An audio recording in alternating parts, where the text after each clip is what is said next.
Alright, hey guys. So I see everybody liked my video showing my quilt blocks. That's cool.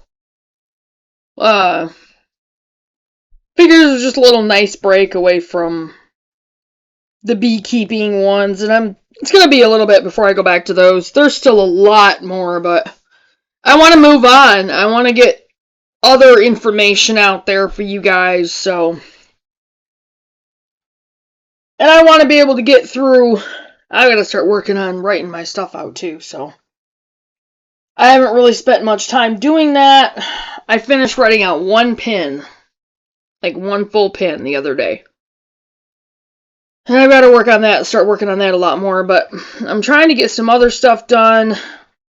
Plus I need to get a hold of the guy for that trailer park, which I'm gonna do that today. Anyway, I have to rearrange my kitchen counter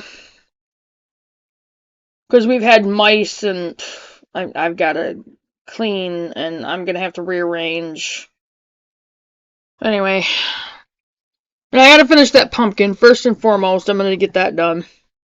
I didn't get up as early as I was going to. I just didn't want to. Anyway, so breath of fresh air. We're moving on. I already started moving on last night for us. This one today is from the Homestead Beginning section. And this one's a different one. This one's called Homesteading After 40, Midlife Crisis or Perfect Timing.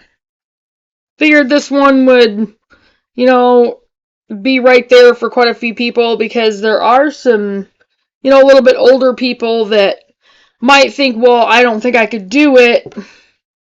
But hey, there's many, many, many different ways to go about things and make it easier for you to actually homestead, so even if you're by yourself. So here we go. Homesteading After 40, Midlife Crisis or Perfect Timing. Under the homesteading section of my homesteading board. Okay. And again, I'm just sharing the information, so that's all I'm doing, just sharing it. Okay, homesteading after 40. Is it a midlife crisis or the perfect time to start? For me, the timing couldn't have been more perfect. I'd love to tell you that homesteading is in my blood and that from a young age I wanted chickens and gardens, but that would be a lie. Frankly, as a teenager, I had dreams of running off to New York City and starring on Broadway. But alas, and thankfully, that dream never came to pass. No, my homesteading dream started much later in life. So did mine. I mean, I've always wanted to have a garden to be able to grow our food. Beyond that, I didn't really think much about it until about 5 years ago. So, 5-6 years ago. I can't really call it a midlife crisis because the seed was planted in my 30s, but it wasn't until my 40s. Yes, I'll be 45 in March of 2017. And I'm 50. Actually, I'm 51. I don't even keep track of my own age. I don't think about it. I just don't. I'm not one of those people that I don't think about it. Then it began to sprout and grow. Each year, the dream grows bigger, and I've outgrown my backyard homestead, so we are making shifts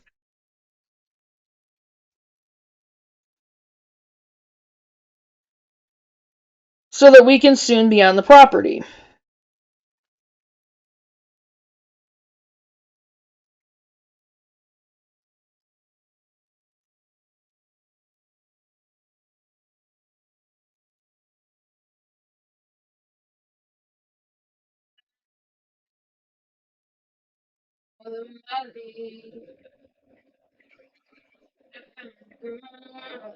Okay. For me, the fire really for a backyard homestead really got lit after watching some food documentaries. Me, Fresh and Food Inc. I haven't seen Fresh. I've seen Food Inc. I'm telling you, if you want an eye-opener, Look it up, even if you have to watch it on YouTube. I don't know if it's streaming on anything, but watch Food Inc. It will change your mind, or at least I hope it would, about, first of all, the entire fast food industry. It completely turned me off to it. And about a lot of the grocery store food. I haven't seen Fresh. I'll have to look that one up. And reading everything I could by Joel Salatin. I'll have to look him up too. I think that we had started a homestead journey in our 20s. I think that had we started a homestead journey in our 20s, it would have ended quickly. We moved around a lot for my husband's job, and I started and quit things every 3 or 4 months. Yeah, probably the same for me. That's not to say that I think you have to wait. No, I'm envious of the younger folks that get this so much earlier in life. Yeah, sometimes I wish I could go back with the knowledge that I have now, believe me. Homesteading after 40, I often wondered if I was the only one that started later in life. Wondered the same thing. So I asked some of my readers on Facebook how many of them started homesteading after 40. I was pleasantly surprised by all the answers. There were homesteaders that started late in their late 30s, 40s, and even their 60s. That's amazing, actually. Then I took the question to some of my fellow homesteading bloggers and asked them to share their experience as midlife homesteaders. So what did they think about homesteading after 40? They've got some great experience and advice to share. Homesteading after 40, midlife crisis. Perfect midlife crisis or perfect timing? Of Homestead Ash, she said, Leanne Perez, she says, I started at 55 full-time homesteading. We are on rural 13 acres. I retired from my full-time job early to live this awesome lifestyle. My husband was already working the farm while I worked. At the same time, our daughter was graduating college, and the three of us opened our dairy and started our homesteading supply company, One Ash Farm and Dairy Supply Company, online. The idea of working with and creating a business with family every day, being more self-sufficient and not working for the man anymore, were the things that drew me to it. Advice: stay in good shape, eat well. Homesteading is hard, tiring work, and you need to be healthy. Be flexible. This isn't the typical 9-to-5 job. Things happen 24/7 and you have to deal with them. Do research. Don't get into something you aren't able to commit to. That's what I've been saying. Do your research. Do your research. Do your research. For instance, we have a dairy. The cows require us to be here twice a day, every day. No vacations, no holidays. We have helped many startup homesteaders that can't maintain that reality.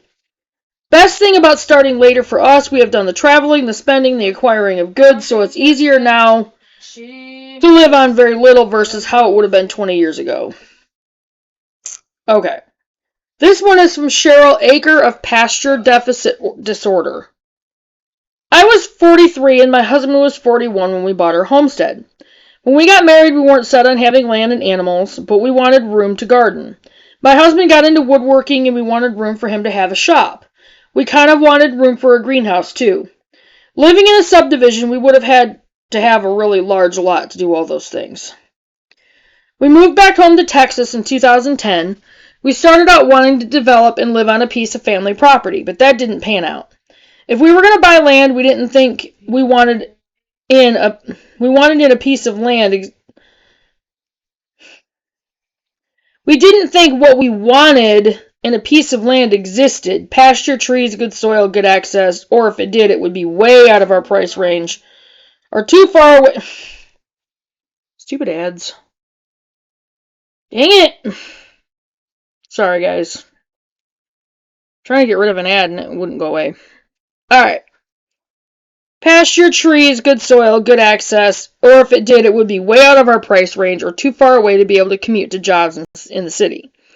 We had even settled on a house in the suburban subdivision, but 7 days before closing, the national bank we used to do business with yanked our financing. We were devastated. We eventually started looking at land again because by then we realized we truly wanted a homestead. In the spring of 2011, we fell in love with what is now our property, but we couldn't get the financing because big banks don't want to finance raw land. Finally, about 6 months later, we found a local bank willing to give us a chance, and so our adventure began.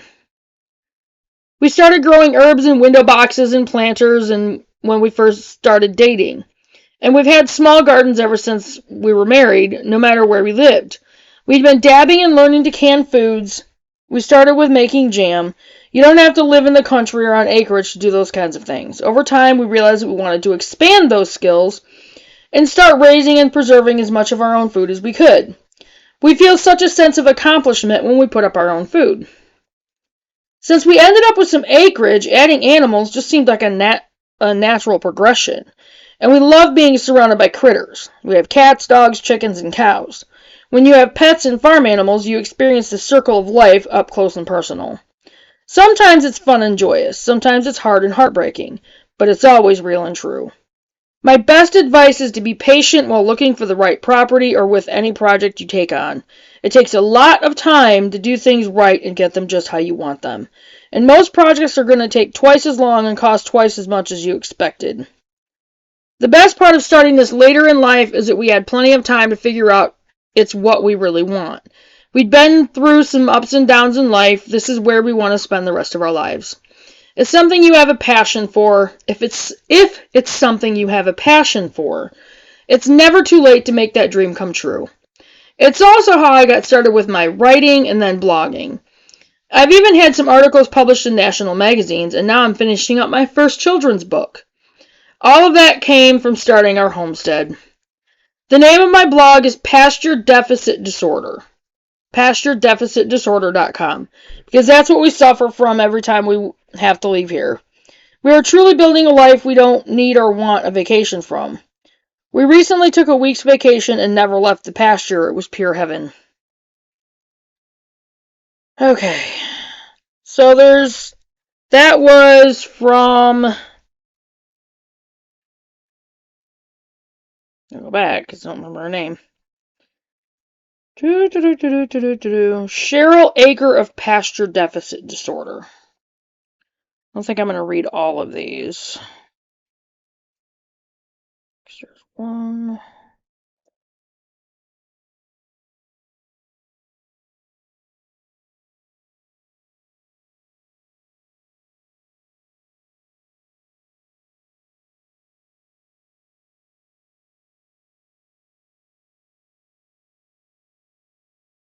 Well, maybe I will. There's only a couple more. Okay. So the next one is... Sorry, I was trying to figure out if I was going to read the rest of them because I thought there was a lot more of them. Okay. Lisa, or Lisa. It might be Lisa. It's Lesa. It's different spelling. Lisa Wilke, Wilke, of Better Hens and Gardens. I was probably homesteading from the day we bought our first home, early 20s. As an engineer, manager, and eventually project manager for a large corporation, I was relocated 10 times over a span of 20 years. During those years, I became increasingly concerned about our food supply, so with each move, I tried to shift closer to my vision of self-sufficiency, sustainability, and real foods. Over those years, my partner and I built homes, patios, decks, and barns, grew vegetables, flowers, and fruit trees, and raised chickens, all while being employed full-time. In 2000, at the age of 40, we bought 10 acres, and in 2005, we finally moved on to those acres and named them Bramblestone Farm. The farm is located in northeast Ohio, so we experience a full range of beautiful seasons. Baby, I'm crazy about you. We currently have a large garden, various fruits and brambles, 25 chickens, 14 goats, Nigerian dwarf goats, 6 honeybee hives, and 2 cats. The chickens and goats free range on about 4 fenced acres, controlling the bugs or weeds, and supplying, hopefully, eggs or milk. Our lifestyle changed after 40 because we decided we were no longer willing to be relocated by our employer. When considering making a change, be sure to research your options very carefully and realize that it doesn't need to happen overnight. If you plan carefully and take one small step at a time, you'll be amazed at what you've accomplished when you look back. For us, the best part about starting the journey later in life is that we are able to afford more. Perhaps we're not as young, but we can buy better tools and help because we're financially stable. Well, that's not quite the case with us, but we're going to build up anyway. We're just going to use what we have and get what we can and do what we can. So, and we're going to share it all. Janelle Veldkamp of Homestead in the Holler. My husband and I moved our family from our acreage in Colorado to a 230-acre old dairy farm in the Ozarks the year that we both turned 40. It has been a dream of ours to live a simpler, more self-sufficient lifestyle. We were working towards this kind of lifestyle on our acreage, but we wanted to be full-time homesteaders. We are both very interested in permaculture and off-grid living, both of which can be done anywhere, but our dream was to do this on a large scale. Our children are still at home, and we're part of the draw to the homesteading life. We want our children to know homesteading skills and have the opportunity to grow up on a farm. The best part about starting this journey a little later in life is we were financially secure enough to buy some land and working towards living off the land as our sole income. Technically, that's our goal. And I just made our property payment, so we're good for another month. And as soon as we can, it's going to get paid off. It is a lot of work to revive a farm and get an income stream going, and I know that, but so worth it. Past life experiences such as doing our own remodeling, landscaping, and cooking from scratch have also helped us in this homesteading lifestyle. And I've dabbled. I've dabbled in some building. I've dabbled in, I've built a raised bed. So I know, kind of what to look for. These ours are going to be built differently on the property, but I know how to do it. I've had chickens. I know how the coop needs to be. I know how the fencing needs to be.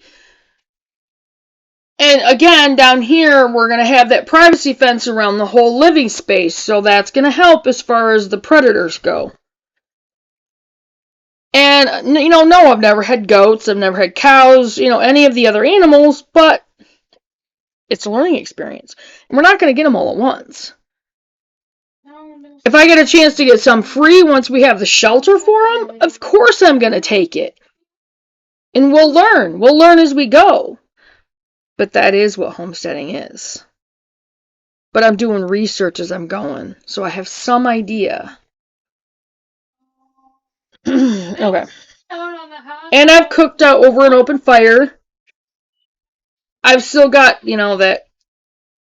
Well, I'm going to lean more towards fermenting because it's healthier than canning. Because, as I said before, canning, you're just killing the food because the heat kills the nutrients in the food. Yes, it puts food up for you, but it's not nutrient rich. And that's what we're going for, is the healthy side of it. So, our advice to someone looking to homestead after 40 would be to jump in and do it. But plan ahead and save some money before getting started. It takes money to set up a homestead, and it takes a while to start generating income. A little cushion helps tremendously. You live once, you only live once, love what you do. Okay. We've got the investment. That's our money cushion, and I'm really hoping that everything works out with that. So, Janelle and her husband are building a permaculture farm in the Missouri Ozarks. You can read about their adventures at Homestead in the Holler. And I might look that up on YouTube and see if they have a channel. Homesteading after 40. Midlife crisis or perfect timing. Only you can know the answer to that. For us, homesteading after 40 was the perfect time to start. The point is just go for it. There's never going to be a better time than right now. Okay, that's it. That's all for that one. So that was homesteading after 40.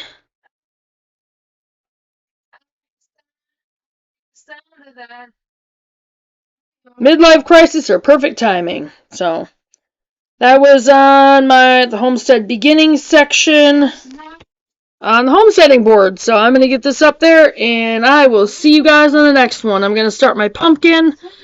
Got some cleaning to do, some rearranging to do.